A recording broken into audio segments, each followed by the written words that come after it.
دوستو اسکرین پر نظر آنے والا یہ شہر ایک ایسا شہر ہے کہ جس کو بیت المقدس یا پھر یہ کہیے کہ یروشلم کے نام سے جانا جاتا ہے۔ اس شہر کی گنتی ہماری دنیا کے سب سے پرانے شہروں کے ساتھ بھی کی جاتی ہے۔ اس شہر کے بارے میں اگر یہ دعویٰ کیا جائے کہ ہماری دنیا کے پورے اتہاس میں ابھی تک سب سے زیادہ انسانوں کی جانیں اسی شہر کے لیے گئی ہیں تو یہ دعویٰ کرنا بالکل غلط نہیں ہوگا، کیونکہ یہ بات کرسٹل کلیئر ہے کہ جتنی زیادہ جنگیں اس شہر کو حاصل کرنے کے لیے لڑی گئی ہیں، شاید ہی اتہاس میں اتنی زیادہ جنگیں کسی اور شہر کے لیے لڑی گئی ہوں۔ دوستو اس شہر کے بارے میں یہ بھی کہا جاتا ہے کہ اس شہر کا ذرہ ذرہ پوتر یعنی مقدس ہے۔ آپ کو بتاتے چلیں کہ یہ دنیا کا اکلوتا ایسا شہر ہے کہ جس کو تینوں ہی ابراہیمی دھرموں میں یعنی یہودیوں اور عیسائیوں کے ساتھ ساتھ مسلمانوں میں بھی حد سے زیادہ پوتر یعنی مقدس مانا جاتا ہے۔ بات کریں اگر یہودی دھرم کی تو یہودی دھرم کے مطابق ہماری دنیا کی شروعات اسی شہر سے ہوئی تھی۔ ساتھ ہی ساتھ حضرت ابراہیم علیہ السلام نے اپنے بیٹے کی قربانی کی تیاری بھی اسی شہر سے شروع کی تھی۔ اتنا ہی نہیں، اسی شہر میں ہی وہ دیوار بھی موجود ہے کہ جس کو یہودی دھرم میں سب سے زیادہ پوتر جگہ مانا جاتا ہے۔ یہ وہی دیوار ہے کہ جس کو ویسٹرن وال یا دیوار گریا کے نام سے بھی جانا جاتا ہے۔ آپ کو بتاتے چلیں کہ یہ دیوار اسی ہیکل سلیمانی کا بچا ہوا باقی حصہ ہے کہ جس کو ہزاروں سال پہلے حضرت سلیمان علیہ السلام کی طرف سے بنوایا گیا تھا۔ وہیں دوسری طرف عیسائیوں کا یہ ماننا ہے کہ اسی شہر میں ہی نہ صرف حضرت عیسیٰ علیہ السلام کی پیدائش کی جگہ موجود ہے بلکہ یہی وہ شہر تھا کہ جہاں پر حضرت عیسیٰ علیہ السلام کو سولی پر بھی چڑھایا گیا تھا۔ ساتھ ہی ساتھ عیسائیوں کا سب سے مین کلیسا بھی یہی موجود ہے۔ بات کریں اگر مسلمانوں کی تو اس شہر میں الاقصی نام کی وہ مسجد موجود ہے کہ جس کو اسلام دھرم میں تیسری سب سے پوتر جگہ مانا جاتا ہے۔ یعنی مکہ مدینہ کے بعد مسلمان اگر سب سے زیادہ اہمیت کسی جگہ کو دیتے ہیں تو وہ یہی جگہ ہے۔ اس کے علاوہ مسلمانوں کے لیے یہ شہر قبلہ اول بھی ہے، کیونکہ ظاہر ہے کعبے سے پہلے مسلمان اسی شہر کی طرف منہ کر کے نماز ادا کیا کرتے تھے۔ مسلمانوں کے مطابق جب آخری پیغمبر یعنی حضرت محمد صلی اللہ تعالی علیہ وسلم نے معراج کا سفر کیا تھا تو یہی وہ شہر تھا کہ جس کی مسجد یعنی الاقصی کے اندر پیغمبر حضرت محمد صلی اللہ تعالی علیہ وسلم نے سبھی نبیوں کی امامت کی تھی۔ آپ کو بتاتے چلیں کہ اس کے علاوہ بھی حضرت سلیمان علیہ السلام اور حضرت داؤد علیہ السلام جیسے بہت سارے بڑے بڑے نبیوں اور بزرگوں کی قبریں بھی یہاں پر موجود ہیں، جو اس شہر کی اہمیت کو اور بھی زیادہ بڑھاتی ہیں۔ شاید یہی وجہ تھی کہ اتہاس میں اس شہر کو حاصل کرنے کے لیے مسلمان اور عیسائیوں کے بیچ ایک کے بعد ایک جنگیں ہوتی رہتی تھیں۔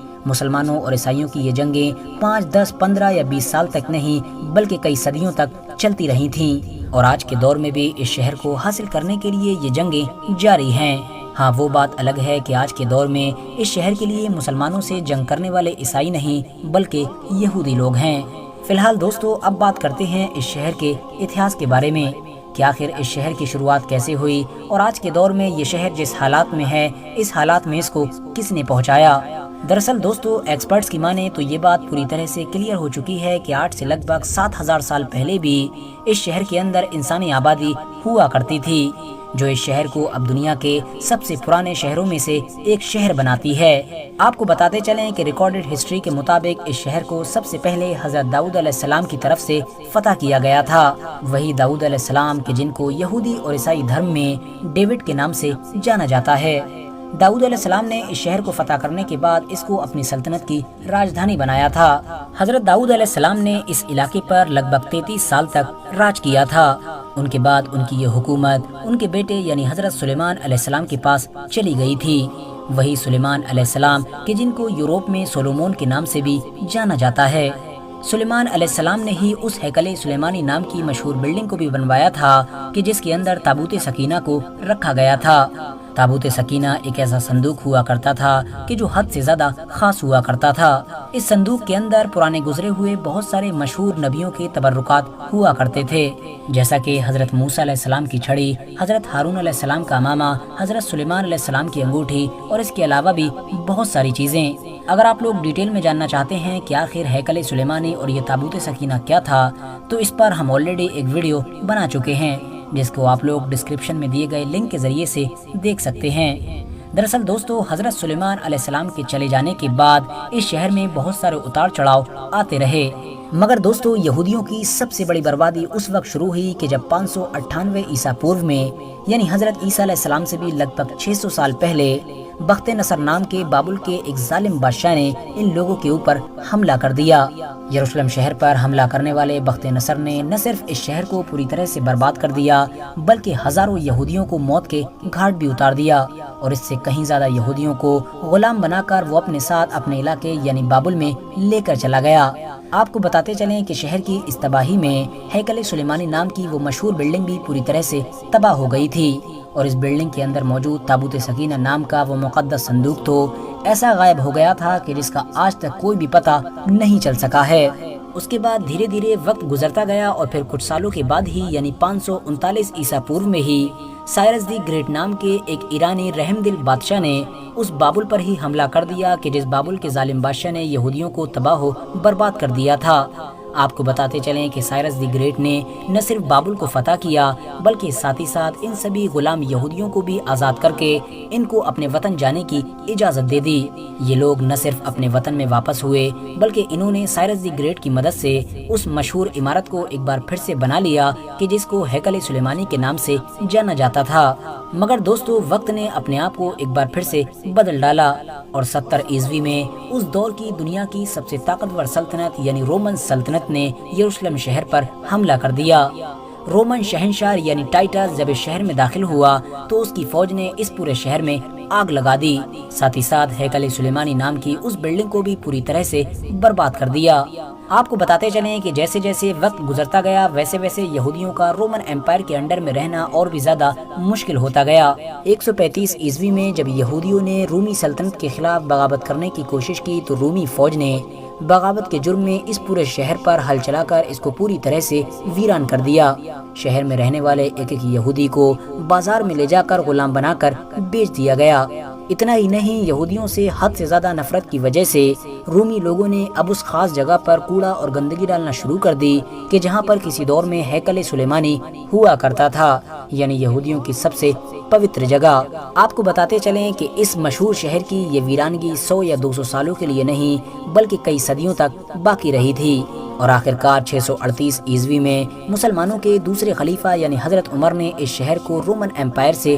فتح کر لیا تھا۔ آپ کو بتاتے چلیں کہ اس کے بعد لگاتار ایک لمبے وقت تک یہ شہر مسلمانوں کے ہی انڈر میں رہا تھا، مگر شروع سے ہی عیسائی فوجیں بھی اس شہر کو حاصل کرنے کی کوششیں کرتی رہتی تھیں۔ لاکھ کوششوں کے باوجود بھی عیسائی فوجیں مسلمانوں سے اس کو دوبارہ حاصل نہیں کر پائی تھیں، مگر پھر بعد میں جب مسلمانوں کی اندرونی لڑائیوں کی وجہ سے ہی مسلمانوں کی خلافت یعنی خلافت عباسیہ کمزور پڑ گئی تھی تو 1099 میں عیسائی فوج یروشلم شہر کو ایک بار پھر سے حاصل کرنے میں کامیاب ہو گئی تھی، مگر اس شہر کو ابھی عیسائیوں کے کنٹرول میں گئے ہوئے چند سال ہی گزر پائے تھے کہ مسلم دنیا میں ایک نیا نام ابھر کر آ گیا تھا، اور یہ نام تھا صلاح الدین ایوبی۔ وہی صلاح الدین ایوبی کہ جس نے بچپن سے ہی اس بات کی قسم کھا رکھی تھی کہ وہ ہر حال میں عیسائیوں سے اس شہر کو دوبارہ حاصل کر کے رہے گا۔ یہی وجہ ہے کہ صلاح الدین ایوبی نے شروع سے ہی اس شہر کو حاصل کرنے کی کوششیں شروع کر دی تھیں، اور آخرکار 1187 میں یعنی 100 سال سے پہلے ہی ایک بار پھر سے یہ شہر مسلمانوں کے انڈر میں آ گیا تھا، یعنی صلاح الدین ایوبی نے اس شہر کو فتح کر لیا تھا۔ اس کے بعد بھی اس شہر کو حاصل کرنے کے لیے عیسائیوں اور مسلمانوں کے بیچ کئی جنگیں لڑی گئیں، مگر لاکھ کوششوں کے باوجود بھی عیسائی لوگ دوبارہ اس شہر کو مسلمانوں سے نہیں چھین سکے، اور اگلے لگ بھگ 600 سے 700 سال تک لگاتار یہ شہر مسلمانوں کے ہی انڈر میں رہا۔ آپ کو بتاتے چلیں کہ 1517 میں اس شہر کو سلطنت عثمانیہ کے طاقتور سلطانوں میں سے ایک سلطان یعنی سلیم اول نے فتح کر کے اپنی سلطنت میں ملا لیا تھا، اور پھر 1517 سے لے کر 1917 تک یہ شہر سلطنت عثمانیہ کا حصہ رہا تھا۔ اس پورے دور میں سلطنت عثمانیہ نے اس شہر کو بڑی تیزی کے ساتھ ڈیولپ کیا تھا۔ اس شہر کے ارد گرد دیواریں بنوائیں، روڈ ڈلوائے، ڈاک کا نظام قائم کیا، اس کے علاوہ 1892 میں ریلوے لائن بھی بچھوا دی گئی تھی۔ ویسے تو سلطنت عثمانیہ کے دور میں ہی یہودیوں نے یہاں پر آ کر اپنی ایک الگ ریاست بنانے کی پلاننگ شروع کر دی تھی، مگر سلطنت عثمانیہ کے آخری سلطان کہ جن کو عبدالحمید ثانی کے نام سے جانا جاتا ہے وہ اس چیز کو بڑی اچھی طرح سے سمجھ گئے تھے۔ اسی لیے ان کے دور میں یہودی لاکھ کوششوں کے باوجود بھی اپنے مقصد میں کامیاب نہ ہو پائے تھے اور انہوں نے ان سبھی سازشوں کا بڑی ہوشیاری کے ساتھ مقابلہ کیا تھا۔ مگر دوستو، عبدالحمید ثانی کے بعد سلطنت عثمانیہ حد سے زیادہ کمزور پڑ گئی اور 1917 میں آخرکار برٹش امپائر نے سلطنت عثمانیہ کے اس حصے پر یعنی فلسطین پر قبضہ کر لیا۔ اس کے بعد لگ بھگ اگلی 3 دہائیوں تک یہ پورا علاقہ برٹش امپائر کے انڈر ہی میں رہا اور یہی وہ پورا دور تھا کہ جس میں دنیا بھر کے یہودیوں کو الگ الگ علاقوں سے بلا کر فلسطین میں جمع کرنا شروع کر دیا گیا تھا۔ سب سے پہلے 1947 میں یونائٹڈ نیشن کی طرف سے اس بٹوارے کو منظوری دے دی گئی کہ جس کے مطابق آدھا فلسطین یہودیوں کو دیا جانا تھا جبکہ آدھا فلسطینیوں کو، اور اس کے بعد آخرکار 1948 میں اسرائیل دیش کا اعلان بھی کر دیا گیا۔ اس اعلان کے ساتھ ہی نہ صرف فلسطین کے 2 ٹکڑے کر دیے گئے بلکہ ساتھ ہی ساتھ یروشلم شہر کو بھی 2 ٹکڑوں میں بانٹ دیا گیا۔ دوسری طرف جب باقی بچے ہوئے عرب دیشوں نے دیکھا کہ ان کے ساتھ دھوکہ دھڑی کرتے ہوئے فلسطین کو 2 حصوں میں بانٹ دیا گیا ہے تو انہوں نے اس فیصلے کو روکنے کی بھرپور کوشش کی اور اسرائیل کے خلاف جنگ کا اعلان کر دیا، مگر ظاہر ہے اسرائیل کے ساتھ یورپین مدد ہونے کی وجہ سے عرب دیش اس جنگ کو جیت نہ سکے، اور وہیں دوسری طرف اسرائیل نے 1967 کی جنگ میں باقی بچے ہوئے یروشلم کے دوسرے حصے پر بھی قبضہ کر لیا۔ آپ کو بتاتے چلیں کہ 1947 میں یونائٹڈ نیشن کی طرف سے کیے گئے بٹوارے کی وجہ سے آج بھی دنیا کے لگ بھگ سبھی دیش اسرائیل کے پورے یروشلم شہر پر قبضے کو غلط مانتے ہیں، مگر اس کے باوجود بھی اسرائیل دیش نے نہ صرف پورے یروشلم کو اپنے کنٹرول میں لے رکھا ہے بلکہ فلسطین کے بھی زیادہ تر حصے پر قبضہ کر چکا ہے۔ فی الحال دوستو، آج کی اپنی ویڈیو کو ہم یہیں پر ختم کرتے ہیں۔ ویڈیو پسند آنے پر نہ صرف ویڈیو کو لائک کریں بلکہ اپنے فرینڈز کے ساتھ بھی ضرور شیئر کریں، اور اسی طرح کی نالجیبل اور ہسٹوریکل ویڈیوز ہمیشہ دیکھنے کے لیے ہمارے اس چینل کو سبسکرائب کر کے ساتھ ہی میں بیل آئیکن کو بھی پریس کر دیں۔